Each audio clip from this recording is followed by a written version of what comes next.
Wis temennya kali bae, bae gue.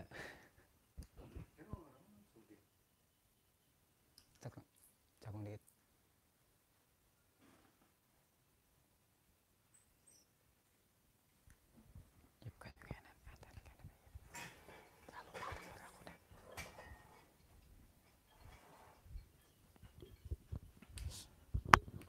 Assalamualaikum.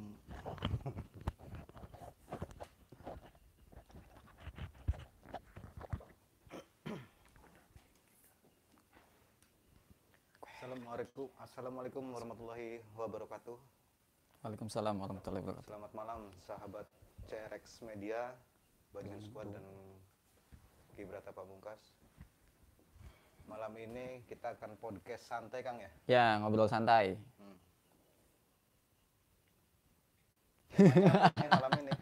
Malam ini kita temanya apa? Ya, jadi teman-teman CRX Media, Bajul Squad dan Gibrata Pamungkas. Gibrata Pamungkas ya.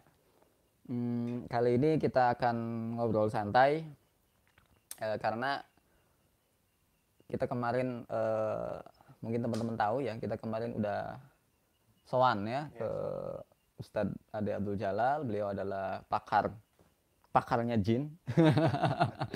Pakarnya jin dan ditakuti para jin.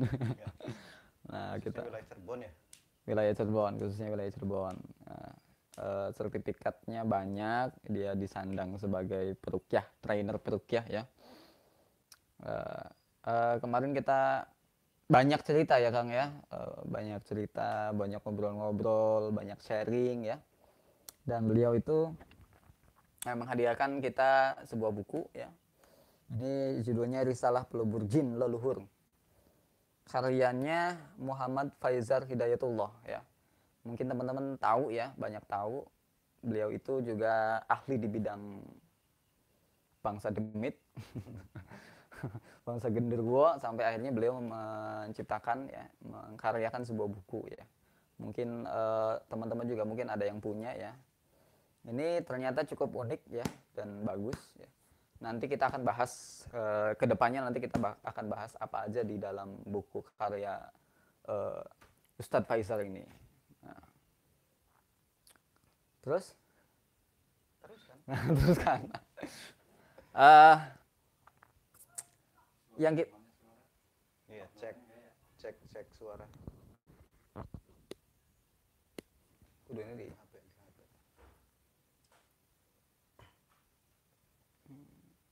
Gimana Kang Ikrom? Cek sound. Di sini juga kita akan apa sih sedikit banyak mengulas tentang jin.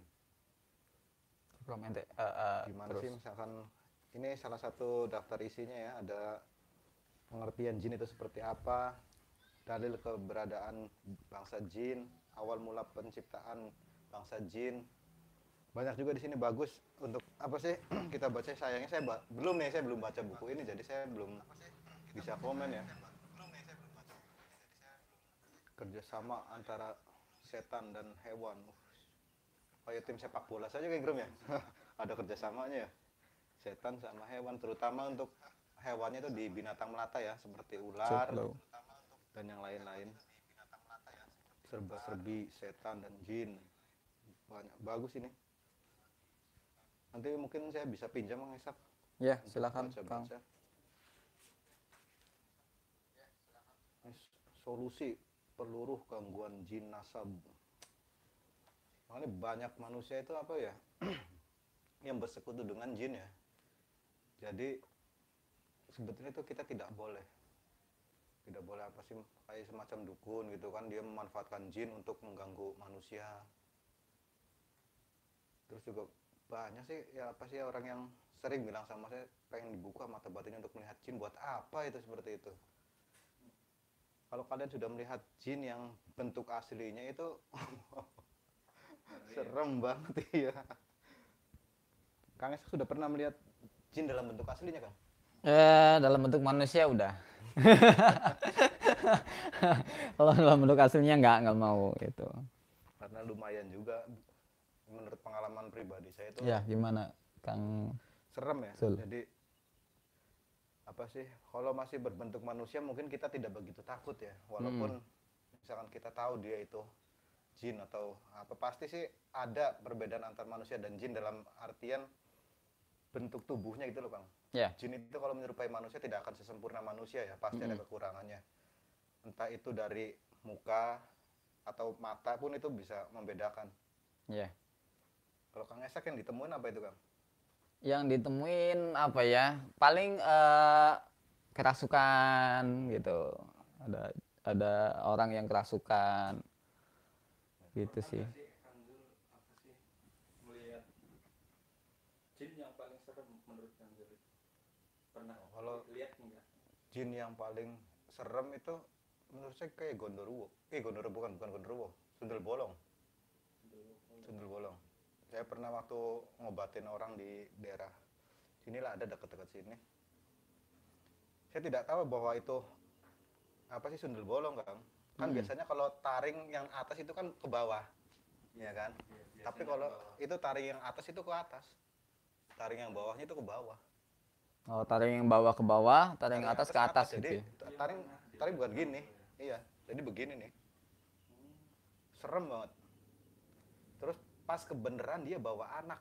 Saya yang lebih takutnya. Bawa anak.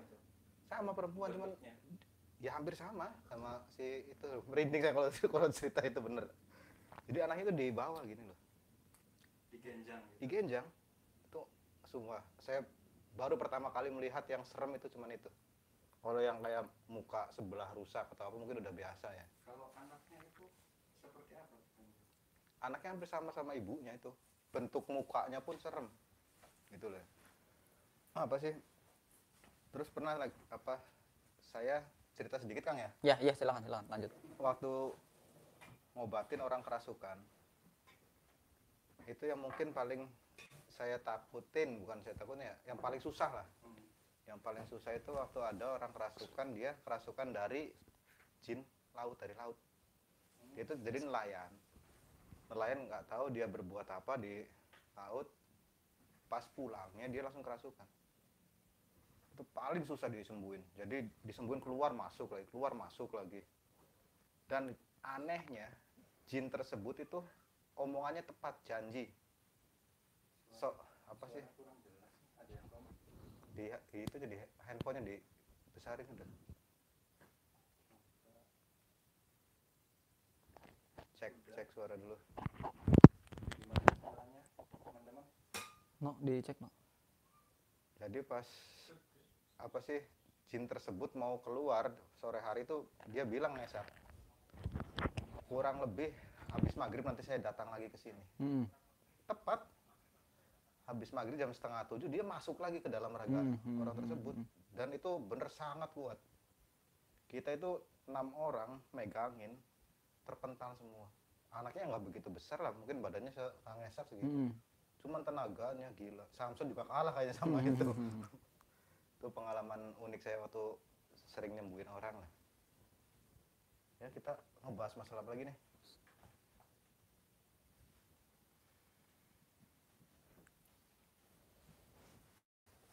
Ya, jadi banyak ya mungkin. Mana suaranya? Memang belum kedengaran. Cek suara teman-teman. Coba ngerti tuh di HP-nya Kang Rano di suaranya. Halo. Perasaan besar ya tadi suara tuh. Cek low, satu. Cek. Bagus. Suara bagus perasaan. Ya, jadi teman-teman, sebetulnya ini kalau melihat dikecilin ini, kalau mempelajari atau mencari referensi tentang jin itu luas, Betul. banyak sekali. Cuma kadang begini Kang Zul, orang-orang di kita di Indonesia itu terlalu mengkultuskan atau menjadikan si jin itu merasa kuat. Betul. Bisa terbang, bisa menghilang, bisa berubah wujud, bisa jadi gede, bisa jadi kecil, bisa nyolong duit. Ya kan? Betul. Jadi menurut masyarakat kita itu sakti. Ya kan? Padahal justru Padahal menurut Kang Ade kemarin yang kita cerita itu, kita sharing banyak, padahal mereka hanya bisa seperti itu. Tetapi kalau dibandingkan dengan manusia, itu manusia jauh lebih cerdas. Iya. Ya kan, dia bisa bikin laptop, bisa bikin handphone, bahkan bisa sampai ke bulan gitu kan, bisa menciptakan robot. Mereka nggak bisa, Kang. Tapi hebatnya bangsa jin, karena apa? Dia tidak butuh telepon, dia tidak butuh komputer. Misalkan dia mau menghubungi rekannya di luar negeri, dia tidak usah telepon. Ya, itulah kelebihan jin. Sekejap mata dia udah sampai. Iya. Cuma kelemahannya monoton. Betul. Tidak ada peradaban di sana. Nah, Ya. Yang Allah kasih kelebihan untuk jin ya cuma itu. betul. Cuma sebatas itu, gitu kan. Berbeda dengan kita manusia itu berkembang. Ya. Dulu kita tahu laptop, telepon ya. Kemudian dikenalkan lagi teknologi yang terbaru, bisa tatap muka videonya gitu kan. Bikin pesawat. Ya jin juga bisa terbang ya. Cuma konon katanya jin juga mereka ada yang bisa, ada yang enggak. Tergantung tingkatan, Kang. Tergantung tingkatan gitu. Tergantung kesaktian gitu ya Nah, mungkin ya. gitu. Nah, artinya akhirnya masyarakat kita lebih mengenal jin itu lebih sakti daripada manusia. Iya. Nah, gitu. Karena pemikiran mereka apa ya? Didasari dengan ketakutan. Ya, betul. Kalau emang mereka tuh berpikirnya, apa sih jin itu? Kita tuh manusia lebih mulia, lebih sempurna. Benar. Kenapa harus takut? Mungkin pemikiran masyarakat itu masih karena dirundung ketakutan lah, karena mereka dari kecil sudah terdoktrin oleh orang tua, awas jangan keluar malam, ntar ada setan ya kan, Ya, itu udah ya, ditakut-takutin. ya. Jadi dari kecil pun dia sudah ditanamin rasa ketakutan kepada makhluk halus. Iya. Tapi kalau dari kecil lawan lah, buat apa sih itu? Mungkin besarnya nggak akan seperti itu kan. Benar. Bedanya di situ. Ya, contoh saya juga dulu takut ya kan. Takut sama yang gitu-gitulah ya, karena ditakuti ya. Sekarang ya alhamdulillah ketika kita berpengetahuan lebih luas gitu kan, kita cari referensi tentang jin. Oh, ternyata ya mereka ya begitu, mereka bangsa yang lebih rendah daripada kita gitu kan. Kenapa harus kita takuti? Betul. Gitu. Dari sisi apapun, misalnya dari sisi fisik. Dari sisi fisik, Allah sudah memberikan isyarat bahwa sebaik-baik muka, sebaik-baik fisik adalah manusia. Betul. Ya kan, kita lihat kan jin kan tadi kan Kang Zul lihat cerita kan, ada yang siungnya ke sini jadi rainya mukanya hancur gitu kan. Tapi menurut jin kan itu ganteng, Pak. Ya nggak tahu itu, Allah alam ya. Nah, kemudian kita sebetulnya akan membahas banyak poin ya tentang lebih mendalam tentang jin ya. Sayangnya memang nggak ada jinnya di sini, jadi nggak bisa kita podcast. Kita pakai Rano saja tuh, jinnya di sini. Makanya kita cari referensi yaitu dari orang yang melakukan mediasi dengan jin, orang yang sering bercengkrama dengan mereka ya. Dan yang lebih utama kita punya Al-Qur'an ya sebagai petunjuk ya. Dan itu yang kita yakini gitu kan. Selain pengalaman, rujukan utamanya adalah Al-Qur'an. Nah, sesuai kita judul di depan Kang, yaitu Allah menciptakan jin. ya, mengapa Allah ciptakan jin ya. Barangkali Kang Ayib, Kang Zul bisa jawab dulu mungkin. Wah, kalau ke situ saya belum tahu itu kenapa Allah menciptakan jin atau Pemikiran apa. sendiri lah, coba. Opini. Opini. Sendiri. Opininya gimana Kang Rano? Opini itu menurut saya misalkan begini. Ah, lebih baik Anda duduk di depan Kang. Mikir namanya boleh? Dulu Bang Gede. Aku lewat Ini monggo. Ini masuk Kang Rano. Ya, menurut Kang Rano gimana? saya apa gimana? Opini ini masih opini. Kalau berbicara mengenai jin itu sendiri itu sudah lingkupnya sudah ngebahas hal goib ya. Secara kalau bentuknya goib, ya gimana sih ya? Mungkin asal usulnya juga digoibkan. Tapi saya pribadi beropini begini. Dari zamannya Allah membuat manusia semakin lebih baik. Tapi bukan berarti zaman Adam bukan zaman yang terbaik gitu. Tapi dari diturunkannya nabi, dari penciptaan sampai ke nabi penutup gitu. Dari yang biasa sampai ke dari yang biasa. Dari awal sampai yang lebih baik, upgrade gitu. Kalau Mungkin misalnya anda singkat kan tinggal ngomongnya itu. dalam hal penciptaan pun begitu.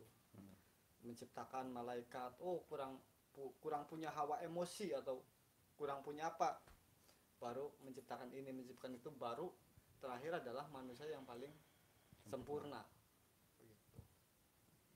Dan hebatnya manusia itu kalau menurut saya, kenapa manusia lebih sempurna dari pandangan saya daripada jin, karena jin itu diciptakan dari api, dan mereka di kita dibahas alat yang buat ini Pak Ikrom, penyerap tenaga matahari jadi listrik, Solar cell. Kita bikin kayak gitu pakai otak, pakai akal. Tapi jin karena dia diciptakan dari api, dia bisa mengubah, tapi pakai usia. Mungkin tingkat usia jin semakin tinggi, semakin berilmu, kayak di Kerasakti gitu. Tapi jinnya beda ya, bukan jini oh jini ya, tinggal klik langsung ada ya. Oh, kalau jin oh jini, saya kalau ada jin kayak gitu demen Pak. Maaf istri. Juga lah. Jadi ketika kita mau bertanya tentang kenapa sih Allah kemudian menciptakan jin, ya kan? Kan jin kan kita tahu kan bahwa jin itu sebelum Adam, kita kalau melihat itu kita flashback dulu ke belakang. Artinya tepatnya kapan Allah menciptakan jin. Nah, itu menurut ada beberapa ulama ya yang kita lihat di sini. Ada Abdullah bin Umar radhiyallahu an berkata bahwa jin itu sudah ada 2000 tahun sebelum penciptaan Adam. Jadi 2000 tahun sebelum penciptaan Adam. Jadi dia lebih senior dibanding kita. Ya, dan jin ini sifatnya ada yang berusia ribuan tahun, ya. Ada juga yang berusia cepat. Ya. Gitu. Begitu lahir berapa jam dia mati. Gitu kan. Tapi jin ini bisa dilebihkan oleh Allah, rata-rata berusia ribuan tahun, ratusan atau ribuan tahun. Nah, itu ya. Jadi yang pertama yang kita tahu bahwa jin itu memang lebih awal dibanding Nabi Adam. Nah, awalnya itu jin itu diturunkan di bumi itu dia itu merusak. Awalnya. Ya, merusak ya. Seperti sekarang pun sama sebetulnya Kang Zul. Jadi dia lebih merusaknya itu merusak bumi, bahkan sering ribut antar jin, sesama jin. Ya kayak kita lah, kayak manusia. Iya, kayak kita manusia. Nah, cuma karena dia tidak seperti manusia lebih ada yuk kita perdamaian atau gimana gitu kan. Nah, kalau mereka ya diciptakan Allah ya begitu, ya ribut ya gitu, jahil gitu kan, jahiliyah. Jadi kalau misalnya Anda jahil ya kayak jin gitu kan. Jadi seperti itu, mereka peradabannya seperti itu, tidak ada. Mic-nya agak diperbesar ini di sini.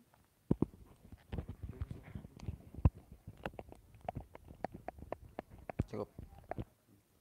Nah, itu yang kita ketahui bahwa di sini kalau dari ayatnya itu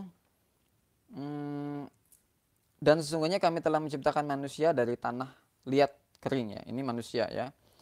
Dari lumpur hitam yang berbeda, dan kami menciptakan aljan ya. Aljan ini ada dua versi ya aljan ini. Aljan ini bisa kemudian ditafsirkan bapaknya para jin. Tapi ada yang menafsirkan juga aljan ini adalah nama lain dari iblis. Nah ini. Kemudian kami ciptakan aljan sebelum Adam dari api yang sangat panas. Nah, jadi kita udah tahu bahwa jin itu dilahirkan 2000 tahun sebelum Nabi Adam. Nah, kemudian pertanyaannya, tujuan Allah menciptakan jin dan manusia itu apa sih? Nah, kenapa kemudian Allah itu di dalam ayatnya dua makhluk ini selalu berpasangan? Ya. jin dan manusia, ya. Eh, Anas juga muncul lagi kan, ya. Alladzi yuwaswisu fi sudurin nasi minal jinnati wan nas, ya kan, jin dan manusia. Nah, kenapa kemudian ini kedua makhluk ini dimunculkan? Kenapa tidak kemudian manusia, jin dan hewan? Nah, gitu kan. Situ Ini disebut loh. Ini pertanyaan yang menarik kan, ya. Salah satunya adalah karena jin dan manusia itu hidup di bumi. Loh, hewan juga di bumi, tumbuhan juga di bumi, kenapa kemudian nggak disebut? Ya, karena mereka tidak memiliki akal. Gitu. Allah itu memberikan bukan otak ya, tapi akal ya. Allah itu memberikan akal kepada jin dan manusia. Allah itu memberikan syariat kepada jin dan manusia. Hewan dikasih syariat nggak? Suruh sholat? Nggak. Kan gitu. Tumbuhan nggak. Jadi syariat itu diwajibkan oleh Allah untuk melaksanakan perintah Allah gitu kan. Nah, yang hanya diberikan syariat itu hanyalah dua di dunia ini adalah jin dan manusia. Nah, kemudian di sini juga kalau dari lihat di surat Quran Al-Hijr ayat 26 yang artinya dan sesungguhnya kami telah menciptakan manusia dari tadi sudah disebut ya, dan kami menciptakan jin sebelum ada dari api yang sangat panas. Nah, kemudian dan sesungguhnya kami jadikan, nah ini yang tujuan Allah ya, tujuan Allah menciptakan jin dan manusia. Sesungguhnya kami jadikan untuk isi neraka, ya kebanyakan adalah jin dan manusia. Jadi nggak ada di neraka itu hewan. Ya, kembali lagi saya ingatkan. Sesungguhnya kami jadikan untuk isi neraka jahanam kebanyakan dari jin dan manusia. Mereka mempunyai hati tetapi tidak dipergunakan. Mereka mempunyai hati tetapi tidak dipergunakan untuk memahami ayat-ayat Al-Quran. Mereka mempunyai mata tetapi tidak dipergunakan untuk melihat tanda kekuasaan Allah. Dan mereka mempunyai telinga tidak dipergunakan untuk mendengar. Maka mereka itu sebagai binatang ternak, bahkan mereka lebih sesat lagi. Mereka itulah orang-orang yang lalai. Ya. Jadi ini unik ya. Kita memiliki kesamaan dengan jin. Ya, karena selalunya Allah itu jin dan manusia, jin dan manusia. Kita punya kesamaan ya. Seduluran tak apa pun. Artinya apa? Jinnya punya hati, jin punya mata. Ya, kita juga sama, tetapi mereka juga sama, tidak bisa mempergunakan matanya, tidak bisa mempergunakan hatinya. Kita juga sama, gitu kan. Nah, barangkali ada komentar dari situ, silakan. Susah ini ngebahas sesuatu yang enggak kita bisa teliti. Kalau misalkan listrik, kita sudah dikasih alat buat ngetesnya, buat ngukurnya. Ini kalau masalah jin, kita ngukur nerawang-nerawang ya dapatnya keong, Pak. Ya, nah kembali lagi, jadi kenapa kemudian Allah menciptakan jin ya dan manusia? Tak lain dalam surat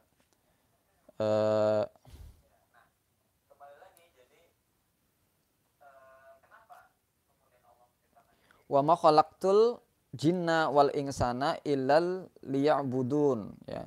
Dan Allah tidak menciptakan jin dan manusia melainkan supaya mereka mengabdi kepada Aku ya. Nah, kemudian dari ungkapan ayat itu Ibnu Katsir rahimahullah menafsirkan bahwa Aku menciptakan mereka supaya Aku perintahkan untuk beribadah kepadaku, bukan karena Aku membutuhkan keberadaan mereka. Ya, melainkan supaya mereka mengabdi kepadaku. Maknanya melainkan untuk beribadah ya.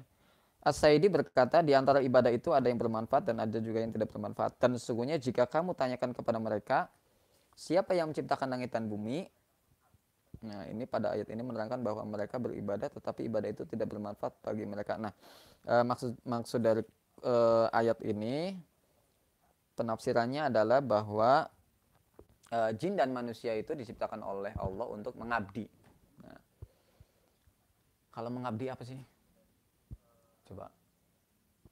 Barangkali ada yang tahu makna mengabdi menurut Anda itu seperti apa? Nurut perintah. Menurut perintah. mengabdi lebih ke berserah dan melayani ya. Artinya pengabdian itu jabarannya luas.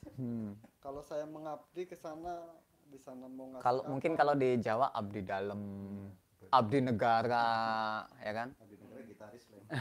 ya kalau dibilang mengabdi lebih nurut berarti. Ya intinya menurut lah, penurut kalau mau. Ya, jadi tak lain begitu. Allah itu lah terus pertanyaannya, kenapa tidak kemudian Allah jadikan di bumi ini malaikat semua yang taat semua kan? Kenapa harus ada jin? Kenapa harus ada manusia gitu kan? Nggak seru ya? Itu ngomong Ya kan sekarang gini, kalau apa sih ya? Gak ada lo, gak enggak, seru. enggak. Ini bahaya nih. Situ ngomong emang enggak seru, hidup saya pusing loh. Gini loh, kalau orang diibaratkan bener semua, ya monoton juga kan. Iya, iya. Kalau orang jahat semua langsung hancur bu dunia ini. Makanya Allah menciptakan keseimbangan gitu loh ya, antara yang baik dan yang tidak baik gitu loh, supaya apa, kita hidup di dunia ini itu kalau bahasa ini permen berwarna, Iya, iya, nano lah ya. Ada manis, ada asin, Nah, ada karena asam. Allah kan menciptakan kita di dunia itu berpasang-pasangan kan, ada siang ada malam. Kecuali Kang Ikrom belum berpasangan, ada perempuan wanita. Ya, jadi intinya gitu ya teman-teman. Intinya kita itu diciptakan di bumi ini, baik manusia maupun jin, tak lain untuk mengabdi ya. Mengabdi kepada Allah. Dalam kalau saya lihat dalam ada kata ya'budu itu dalam surat Al-Fatihah yang sering kita baca, iyyaka na'budu wa iyyaka nasta'in. Jadi artinya kita tuh mengabdi. Mengabdi itu bukan menyembah. Mengabdi itu kalau menyembah kan mungkin harus ada sajen, ya kan, sesembahan. Ya, kalau sesembahan kan Allah kan bukan sesembahan gitu kan. Harus ada sajen, harus ada apa. Tapi tujuan kita hidup di sini adalah mengabdi. Ya. Ya namanya mengabdi gimana sih ya? Itu ya nurut, ya kan, taat, ya kan. Yang dimaksud dengan taat tuh takwa mungkin ya, lebih kepada takwa, taat apa? Taat beribadah gitu kan. Nah, gitu ya. Nah, mungkin intinya itu Kang Zul ya.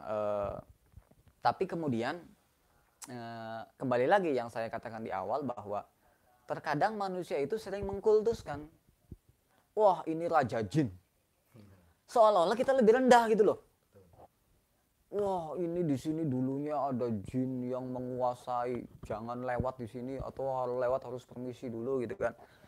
Nah boleh-boleh saja, tetapi yang tidak boleh kitanya rendah seolah-olah. Betul, karena kan kalau misalkan ini kita permisi kan dalam artian kita juga sopan. Sopan, ya. Tapi terkadang begini, permisinya kepada jin dengan permisinya kepada orang beda. Kalau permisinya kepada orang kan punten ya.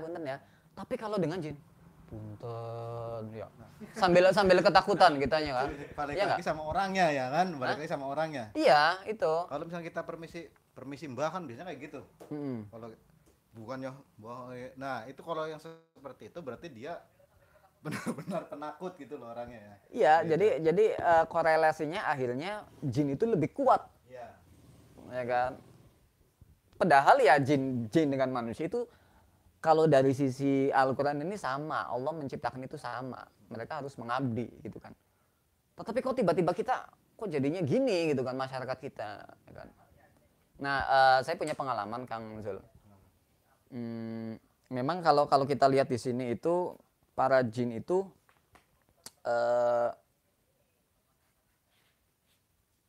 selalu mengajarkan kepada yang tidak baik. Ya. Makanya salah satu perbedaan antara manusia dan jin, kalau manusia dilahirkan semuanya Islam, yang mengkafirkan adalah orang tuanya. Yang menjadikan dia Yahudi, Nasrani, Kristen atau apa itu adalah orang tuanya. Tetapi pada umumnya pada prinsipnya manusia dilahirkan secara Islam. Berbeda dengan jin. Jin itu dilahirkan ada yang kafir, ada yang Islam. Udah langsung berbeda ya. Iya. Nah, itu. Nah, akhirnya kemudian karena perbedaan itu, jin itu menurut bukunya Kang Ustadz Faisal ini dia yaitu jahil, lebih sering menakut-nakuti, sering menebarkan hoak. Kafir itu ya. Iya, jin-jin kafir ya, sering menebarkan hoak, sering yang intinya karena dia itu asal usul jin itu adalah dari iblis ya.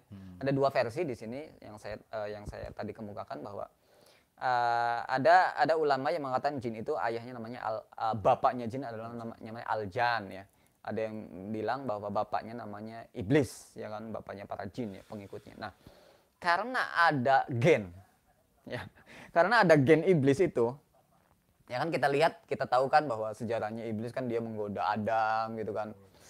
Karena gen itu, maka sampai sekarang pun mereka seperti itu. Mereka menakut-nakuti, mereka membisiki gitu kan. Nah, itu yang kadang kita kena apa ya? Kena hoak. Ya kan? Kepancing. Gitu kan. Mungkin Kang Zul punya pengalaman cara jin nakut-nakuti atau gimana? Kalau pengalaman sih mungkin banyak kan ya, cuman saya cerita sedikit aja ya. Biasanya kan bangsa jin itu menakut-nakutin lihat-lihat manusianya juga kan. Lihat-lihat manusianya dalam artian si manusia ini kan biasanya punya aura. Ini kok kita ngeblur ya? Jangan-jangan ada jin lewat. Mempunyai aura ya. Normal maning. Mempunyai aura, jadi si bangsa jin itu bisa melihat aura kita, Kang. Iya. Kalau ketakutan itu auranya seperti apa, kalau berani itu seperti apa. Nah, di saat kita ketakutan, si bangsa jin itu bisa menyerupai apa saja yang pemikiran orang itu takutan. Misalkan salah satu contoh yang ditakuti orang tersebut, misalkan kuntilanak nih, dia bisa berubah sosok menjadi kuntilanak. Ataupun gondoruwo, dia bisa berubah menjadi gondoruwo. Canggih ya. Iya, canggihnya jin itu emang di situ. Jadi seperti saya pribadi flashback dulu ya, dulu itu saya pas pulang malam lah, biasanya saya pulang malam sebelum saya benar-benar ngerti ke spiritual ya. Saya pulang malam, kebetulan tetangga saya itu meninggal. Itu sudah hampir 40 hari lah. Saya pas lewat di belakang rumahnya, itu dia tiba-tiba ada di belakang. Lagi duduk di sumur. Nah, saya tanyain kan, kenapa kok masih malam, apa sih udah malam masih di luar, diem saja dia. Sambil apa, pakai kain, ditutupin kain. Kayaknya kayak apa? Kain kayak biasa aja, kayak batik gitu, kain batik.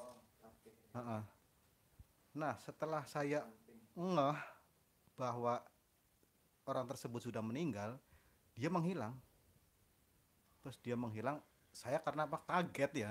Dia lihat dia menghilang, otomatis lari kan. Bukannya takut ya, cuman ya karena apa sih, tetangga sendiri gitu loh. Makanya pas dia menghilang, astagfirullahaladzim, saya lari. Nah, itu pengalaman apa sih ya, unik lah menurut saya. Itu saya kisaran waktu masih SMP. Nah, dan tetangga saya yang meninggal tersebut, emang dia meninggal bukan sewajarnya. Kenapa? Dia itu jadi karena awal mula perebutan warisan, terus ya itu jadi tumbal. Dia jadi tumbal. Kalau mau diceritain itu panjang lah, tapi ceritain lah ya. Nanti bab lain. Intinya dia jadi tumbal, mungkin dia masih penasaran juga kali ya. Iya. Dan sampai sekarang pun saya kadang suka masih melihat dia di belakang rumah. Nah, kembali lagi ke iblis tadi ya. Kita tahu bahwa iblis itu memiliki sifat yang egois, membisiki. Sebagaimana dulu itu ketika sebelum itu saya mau flashback dulu ketika Allah menciptakan manusia. Sebelum adanya manusia ya, kita bahas itu. Allah itu mau menciptakan Adam, manusia. Tetapi oleh malaikat diprotes kan. Dalam kisah di Al-Quran begitu. Kenapa engkau menciptakan manusia? Sedangkan yang terdahulu, dia merusak bumi. Dia berperang dengan saudara, menumpahkan darah, dan lain sebagainya. Tapi kenapa engkau menciptakan manusia? Gitu. Ya kan, kemudian Allah jawab, ya ini beda, ya kan. Ini beda, Adam ini beda. Dia akan justru akan memperbaiki bumi.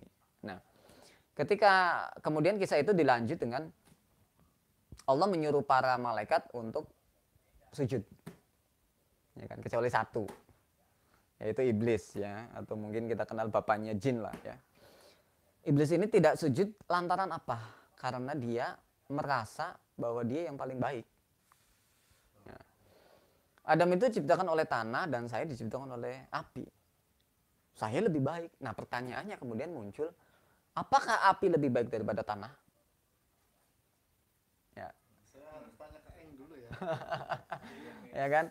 Kenapa kemudian pemikiran iblis mengatakan bahwa api lebih baik daripada tanah? Ya kan? Padahal kan dia kan belum meneliti.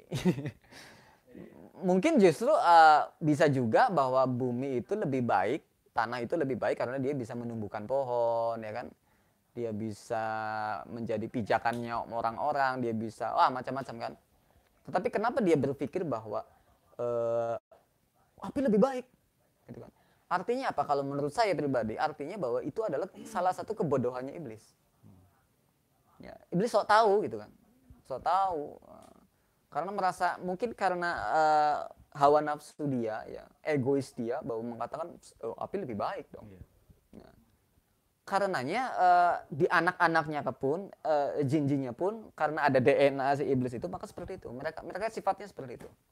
Nah, ini ada beberapa serangan ya, serangan-serangan para setan ya. Jadi serangan-serangan jin itu kepada manusia itu seperti apa? Nah, setan itu memicu manusia untuk tidak sehat. Merokok. Boleh, ini boleh. Mabuk-mabukan mungkin ya, memakan yang tidak halal gitu kan. Nah, intinya gitu, setan itu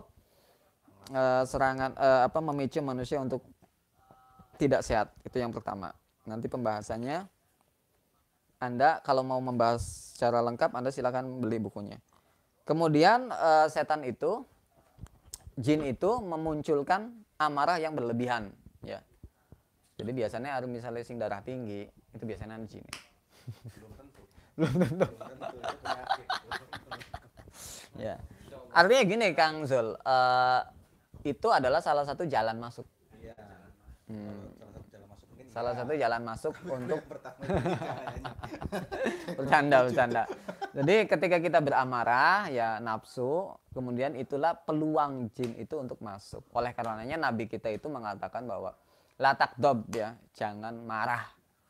Apalagi ya Rasulullah, la takdob, jangan marah sampai 3 kali, jangan marah gitu kan. Karena betapa pentingnya, kenapa kemudian Rasul itu mengatakan 3 kali jangan marah ya. Artinya apa? Berarti itu penting.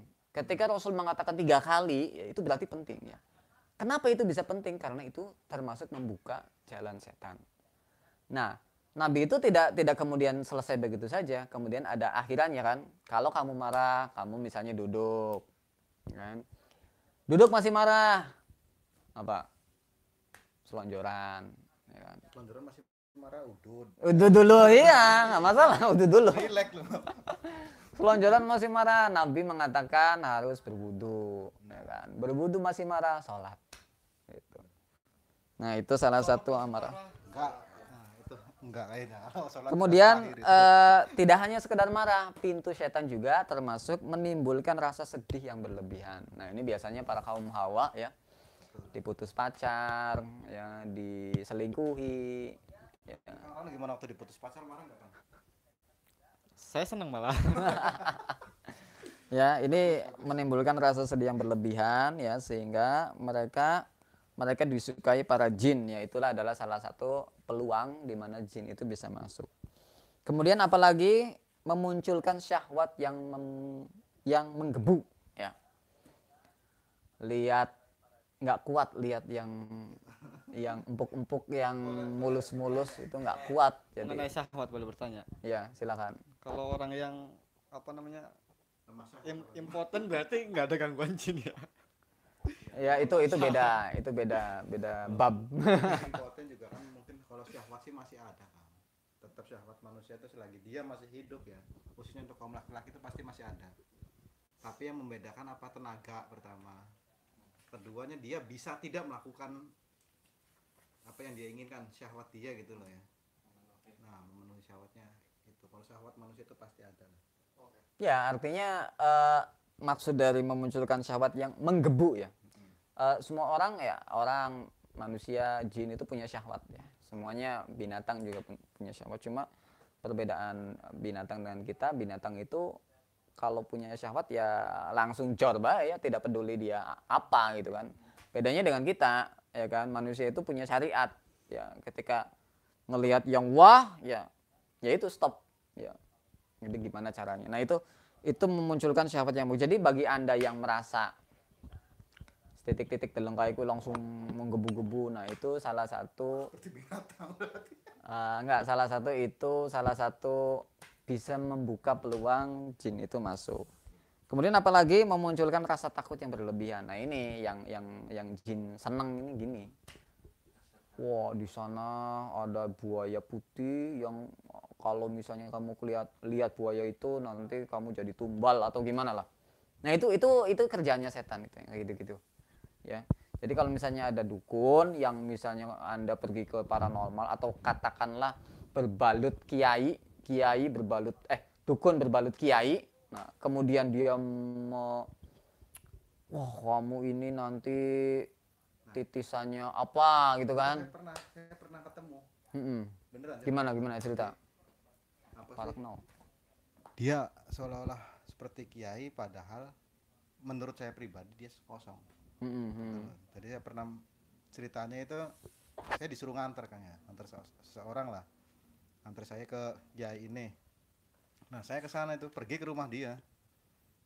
Dia pas keluar apa bilang Allah itu bagus, ya kan? Tapi pas si pasien tersebut minta tolong ke dia, tolong kata kiai tersebut sediain sandal 7, ikan bandeng 7, mie 7 dus, uang 7 juta sekian lah. Ini jinnya seleranya keren banget ini. Iya, bener. Saya sampai apa sih ya, terpancing emosi ya, maksudnya terpancing emosi. Anda itu kiai apa dukun, mintanya banyak banget kayak gitu. Kalau emang Anda niat menolong, tolonglah dengan ikhlas gitu loh. Jadi jangan sampai apa terlalu memberatkan orang yang minta tolong. Belum tentu orang yang minta tolong itu orang berduit. Ya kan? Bisa saja dia minta tolong karena emang dia lagi nggak ada uang, makanya dia minta tolong ke situ. Anda itu kan seorang kiai, ya kan, dalam arti ngertilah ke agama ya Kang Ikrom, sedikit lah. Tapi kenapa Anda seperti itu gitu loh? Sampai si kiai tersebut bilang apa, kamu masih bocah ngerti apa? Beneran. Nah, yaudah gini aja, saya masih bocah nih, Anda sudah kiai, udah berumur lah. Kalau emang Anda bisa santet saya. Dia kaget loh, langsung ini anak punya apa nih? Tapi udah nggak jadi di situ loh. Terus perempuan yang minta tolong ke itu udah nggak jadi. Jadi ya udahlah, masih mending kita pulang, buat apa kita minta tolong ke orang kayak gitu. Jadi apa ya, kiai tapi kok permintaannya seperti itu, saya bingungkan gitu loh. Itu yang perlu di ini. Beda dengan kemarin waktu kita ke Kang Ade kan. Kang Ade itu ya kasih seikhlasnya lah. Apalagi kalau dia si pasien tersebut datang ke rumahnya nggak ditarif juga kan. Iya, betul. Tapi kalau misalkan mungkin Kang Ade ke rumah dia, mungkin ya ada ongkos transportasi lah, kalau itu kan wajar. Jadi perbedaan antara dia dukun dan kiai kan kemarin kita udah bahas sebetulnya oleh Kang Ade, cuma kita bahas lagi. Ada hati-hati dengan namanya pengobatan yang syirkiyah. Ada pengobatan yang syariah, ada yang syirkiyah. Yang syirkiyah itu biasanya meminta ya kayak tadi sendal 9, bandeng ya. Ya sekarang logikanya masa jin seneng bandeng ya. Jadi makanya kita tuh aneh gitu kan, orang-orang kita tuh kan kok logika kita kemudian hilang ya. Ketika misalnya kita umpamanya kita diguna-guna gitu kan, terus kita datang ke dukun minta syarat ini itu tuh, kok kemudian logika itu hilang gitu kan. Nah itu yang sangat fatal sekali ya gitu. Nah tadi saya mau ngomong apa?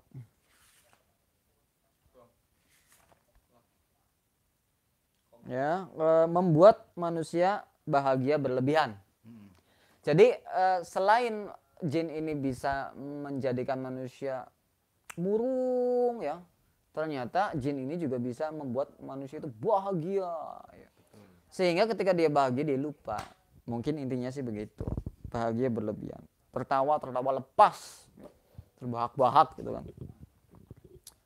Tapi jangan tertawa di atas penderitaan orang lain. Nah, itu. Nggak boleh itu. Nah, di sini juga kita bahas tentang tanda-tanda saat setan mendekati manusia. Ya, jadi sebetulnya ini udah diceritakan kemarin Kang Ade, cuma kita bahas lagi menurut Kang Ustadz Faizar ini. Bahwa tanda-tanda setan yang sudah mendekat dengan Anda, ya, ini hati-hati, ini catat ya mungkin ya, atau barangkali Anda punya. Yang pertama adalah nafsu makin tinggi, nafsu makannya tinggi, nafsu syahwatnya tinggi gitu kan. Yang pertama. Yang kedua adalah fisik yang melemah, ujug-ujug, tiba-tiba lara weteng, endas mumet, bukan karena utang ya. Kemudian kemalasan tingkat tinggi ya. Rebahan we ya kan, goleran we ya, itu juga tanda-tandanya ya. Syahwat bergejolak ya, tadi udah dibahas. Kemudian semangat bergosip dan menggunjing orang lain ya, bersemangat ya. Kayaknya kalau nggak ngomongin orang nggak enak gitu. Ibu-ibu itu biasanya. Iya, sama aja kita juga gitu. Kebanyakan itu loh. Kita juga sering gerendengin si Ahmad kok. Kemudian banyak bercanda dan bicara sia-sia. Nah, itu yang paling banyak di kita, ya kan? TikTok, bercanda melulu, sia-sia kan, ngobrol sia-sia. Makanya kita ngobrol bermanfaat. Makanya kita bikin kopi, ngobrol inspirasi, gitu. Apalagi mudah pusing, sakit mata, sariawan, demam, masuk angin, gangguan pendengaran, kedutan ya. Pada tingkat yang lebih parah, setan akan menyebabkan penyakit-penyakit yang lebih berat yang mengakibatkan tidak bisa beribadah kepada Allah. Seperti misalnya ada orang yang was-was, Allahu Akbar, balik lagi, Allahu Akbar, was-was. Atau misalnya tadi rakaat keberapa ya, gitu kan. Nah itu. Kemudian apalagi mudah mencaci dan mengkafirkan saudara seiman dan timbul perasaan lebih benci ya kepada sesama muslim. Hati gelisah, galau, sensitif, mudah tersinggung, mudah marah. Ini gue semua ini. Ya, mendendam, suka menyakiti, iri, hasad, dengki, ya. Merasa paling benar. Nah, ini yang paling sering terjadi di kalangan para ulama pun begitu. Ya. Merasa dirinya semakin benar, merasa pendapatnya semakin benar ya. Dan tidak boleh dibantah sedikit pun.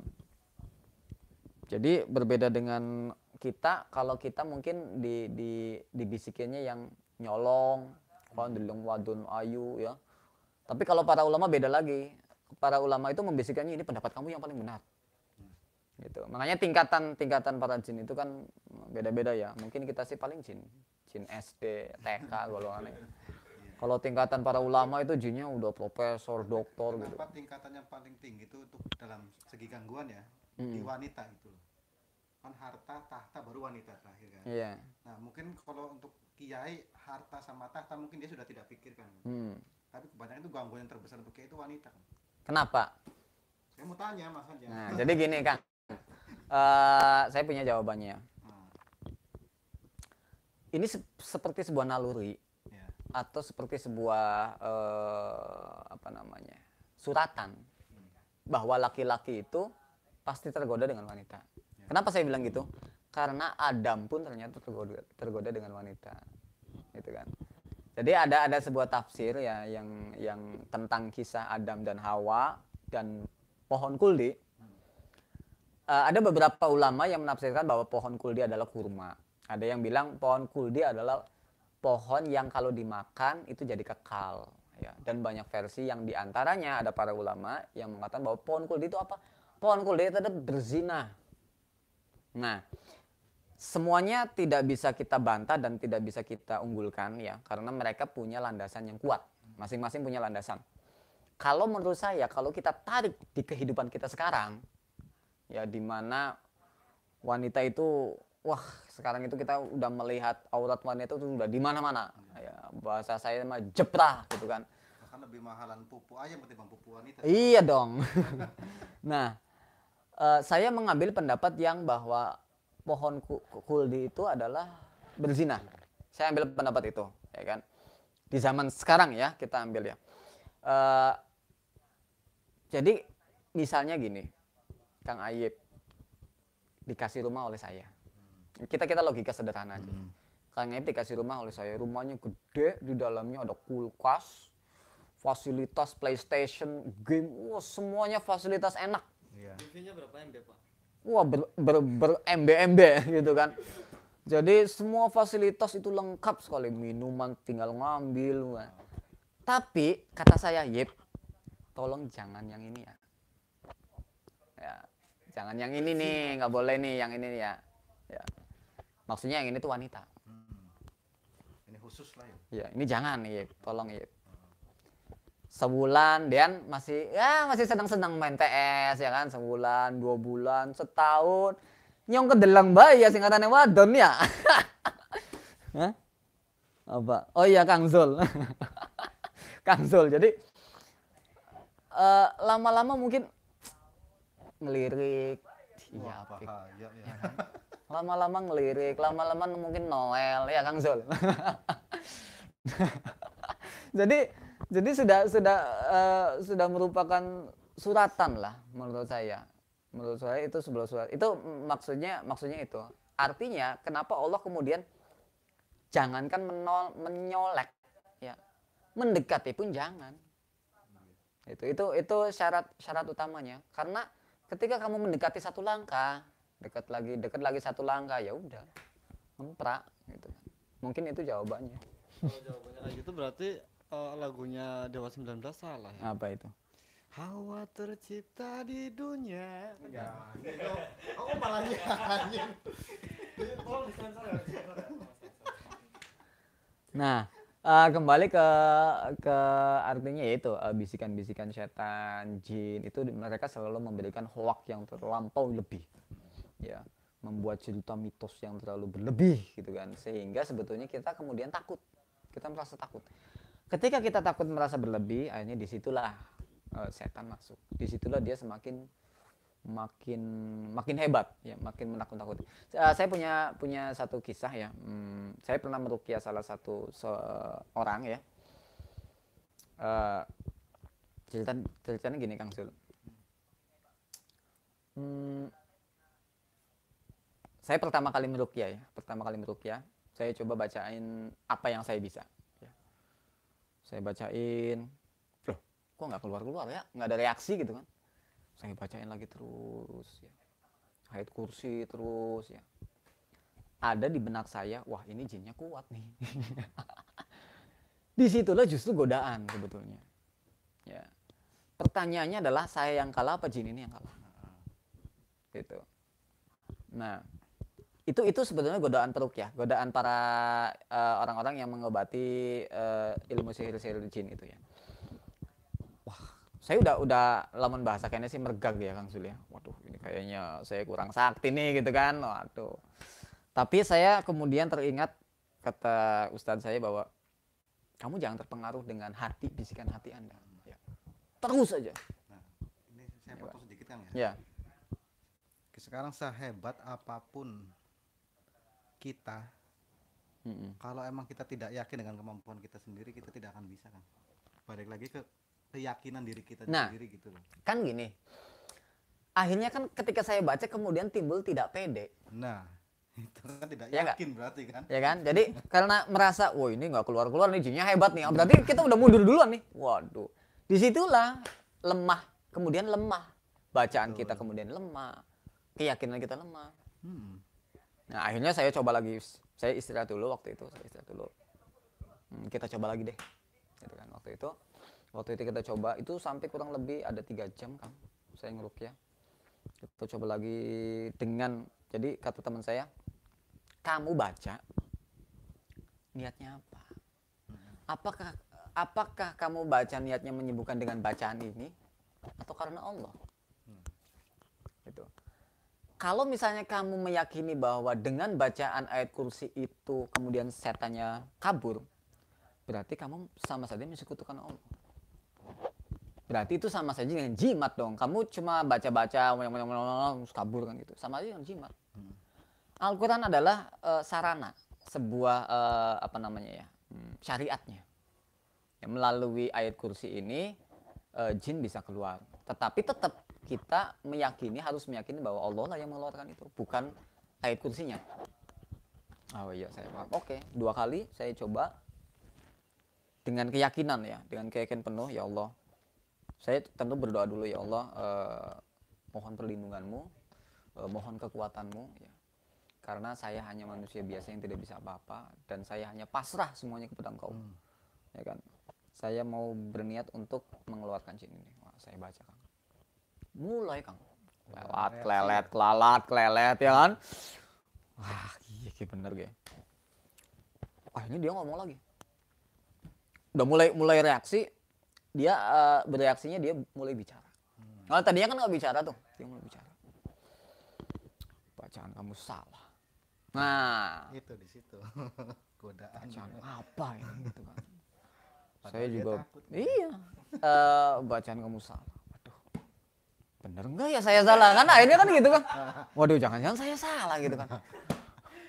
Cuma saya terngiang Ustadz Ade waktu itu, pengen kamu bacanya salah, pengen enggak, terus aja. Itu kuncinya, makanya ya udah deh terus aja. Wah, saya terusin aja, Allahu la ilaha. Saya cuma 1 ayat itu, ayat kursi aja udah. Diputar-putar terus ya.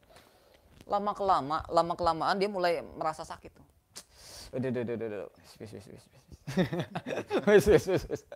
Nah, di situ kemudian saya muncul kepedean lagi. Wah, terus dicor ya. Kemudian dia udah mulai kelelet. Jurus terakhir saya biasanya apa? Adzan, Kang. Langsung di telinga kanan saya langsung gawon Allahu Akbar. Wah, dia langsung dan alhamdulillah jin itu pun keluar. Itu salah satu pengalaman saya.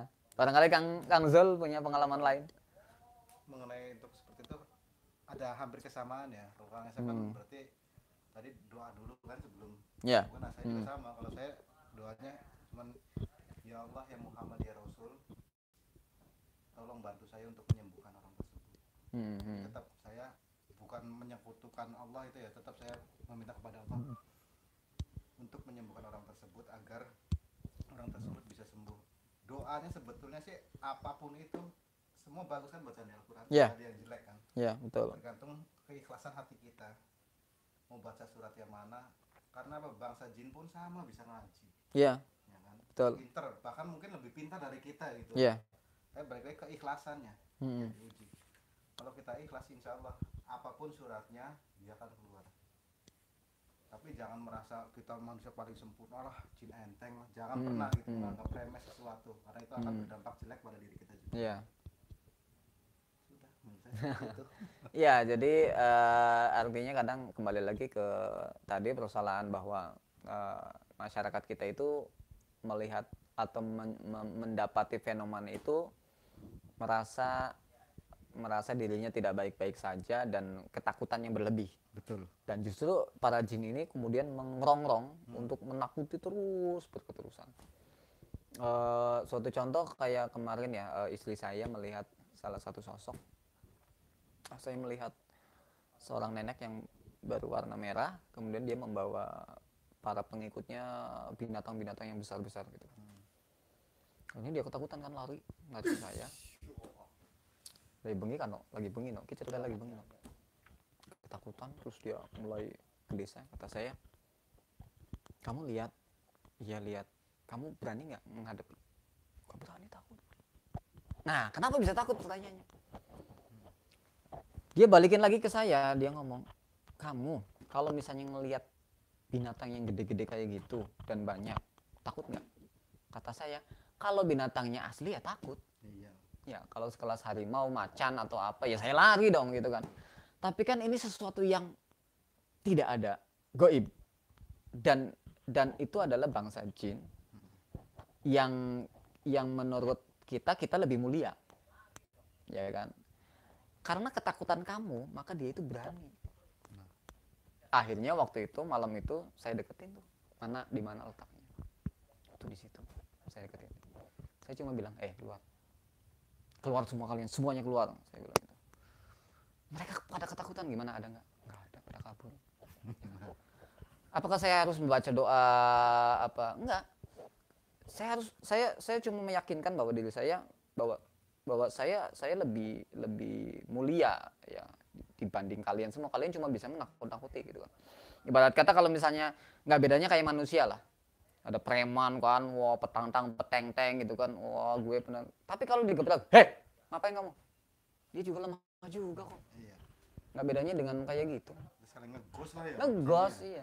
Apalagi kalau disusupi dengan bacaan-bacaan alat suci Al-Quran, itu lebih jelas lagi. Mungkin begitu. Jadi bagi teman-teman yang punya rasa ketakutan berlebih gitu kan, yang menurut saya harus Anda lakukan adalah tubuh kita ya. Anda harus mencoba menenangkan diri sendiri ya. Pola pikir Anda harus berakal sehat, logikanya harus bermain ya. Bahwa jangan takut ya, jangan takut, dia hanya jin ya. Dia hanya jin yang bisa. Kalau jin benar itu nggak bakal nakut-nakutin. Kalau jin Islam, jin pintar gitu, dia ngapain nakut-nakutin manusia? Ngapain? Dia nggak bakal gitu. Hanya jin yang nggak benar, hanya jin yang rendah yang bisanya cuma nakut-nakutin. Makanya kita jangan takut, digertak aja udah. Gitu. Tapi dengan keyakinan kita yang kuat ya. Mungkin gitu aja. Nah, penutupnya oleh siapa ya? Tadi bukannya siapa ya? Nah, tinggal mungkin saya dulu penutup ya, teman-teman. Itu sebatas pengalaman-pengalaman kita dan kita sandingkan dengan buku-buku dan pengalaman orang-orang lain yang tentu kita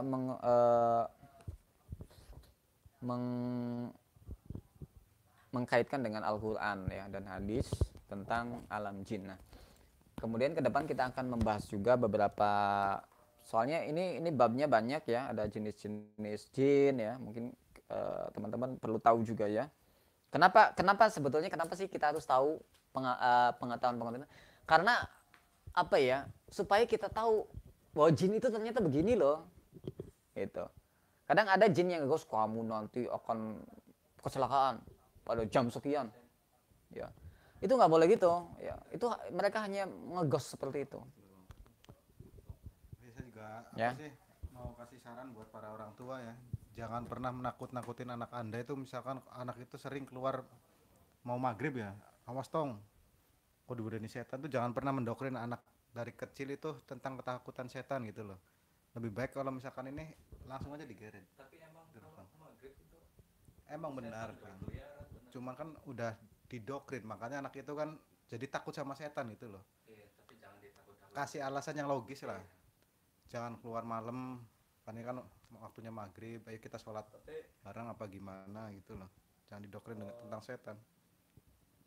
Kedepannya jelek nantinya kan pada psikis anak tersebut, dan anak tersebut nanti kalau sudah jadi orang tua ya sama akan mengajarkan anaknya, Iya. awas tong. Sampai ke Setan. cucunya, sampai ke Nah. cicitnya pun sama semuanya. Jadi sekarang berilah alasan yang logis tanpa harus menakut-nakutin si anak gitu loh. Jangan salah sama tindakan. Nah, sekarang mangga ditutup. Kok saya? Oke teman-teman, gitu aja dari kami ya, obrolan kecil kami. Ke depan nanti kita akan ngobrol lebih jauh lagi bersama narasumber yang keren-keren ya, dan kisah-kisah yang menggebu, kisah-kisah inspiratif. Termasuk kita juga punya kisah horor yang kita ambil pelajarannya ya, novel-novel dan lain sebagainya. Oke, teman-teman CRX Media, Bajul TV, Kibrata Pamungkas, mudah-mudahan menginspirasi, dan jangan lupa subscribe, like, dan komen. Ini nggak ada pertanyaan? Kalau orang Indonesia itu jangan disuruh like, subscribe, jangan. Apa? Jangan di subscribe, jangan di komen, jangan di Jangan di like, jangan, udah buang aja videonya. Saksikan juga nanti sebentar lagi insyaallah Kibrata. Saksikan Kibrata akan menampilkan karyanya. Oke, assalamualaikum warahmatullahi wabarakatuh. Selamat malam.